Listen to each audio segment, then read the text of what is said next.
With our winning coach, Jong Chico, literally joined our best players to win our ball. Coach Jong, maraming na naman. Dalawang linggo. Coach, I know it wasn't an easy win.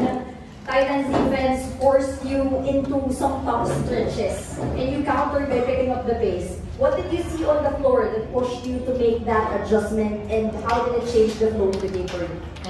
We couldn't get anything in the half court. You know, we weren't able to get into a flow. They were taking us out of our half court. So, you know, as an adjustment, we decided to try to up-tempo the game or speed the game up. So that's where we got some easy baskets.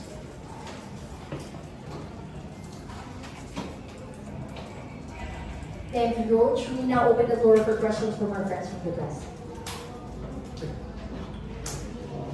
Coach, congratulations. Si Berto, the last, I believe, 2 games has been, yung offense niya has been picking up again OBBC. Lalo na ngayon na yung goal into the break to be share of the lead in the standings. Yeah, he's been our pillar naman. Si Berto has been our pillar on our offense. You know, he's been playing great defense also. So, yeah, Nudge asked me earlier, how can we find the balance? And I said, si Berto is smart enough to know the balance between, you know, taking over and, you know, sharing the ball. He's been there for so long. I have no answers. I said, and it's up to Berto to play through his instincts.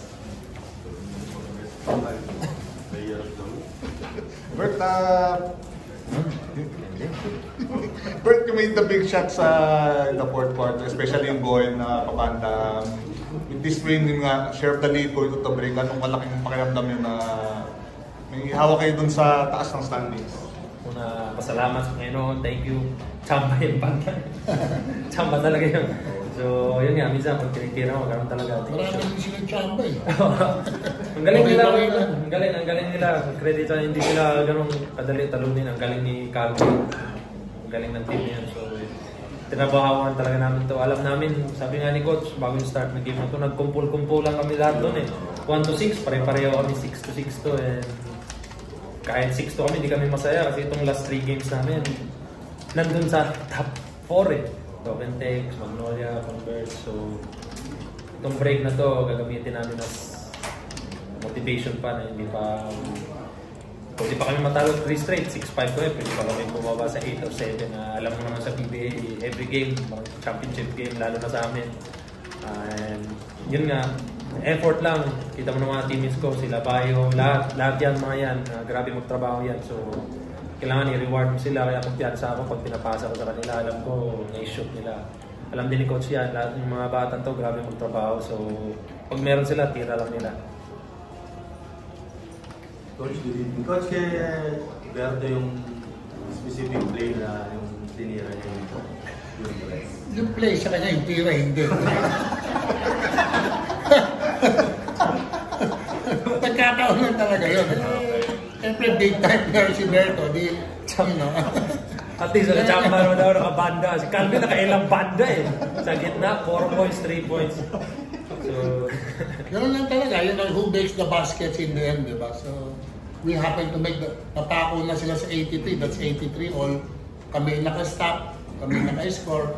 Gano'n talaga. Coach, nabanggit ni Berto yung kanina na how important lang yung victory na to considering nga na dikit-dikit kayo sa standing. O kaya kagabi, nasa second or third yata yung NLEX, tapos nanalo yung tenor siya, biglang bumaba kami ng ang laki ng binaba namin. Kung nanalo sana yung Pokente, baka nasa taas pa kami. So tama si Berto, importante lahat ng laro kasi pwede kang bumaba, pwede ka naman tumaas. So, wala, focus lang. Coach, how do you plan to manage yung next few days dahil maganda yung momentum ninyo tapos tigil lang? Lahat naman tigil. So, we're all in the same boat. Pahinga muna ng konti, and then back to work na naman. Wala lang ako, I will be in Gilas. So, kaya ng mga assistants yan, just refine lang, refine. So, yun. Sama ka rin po. Kasama ako. Hindi ko alam, wala pa akong ticket eh. Baka hindi. Ticket pa tayo, ticket, wala pa.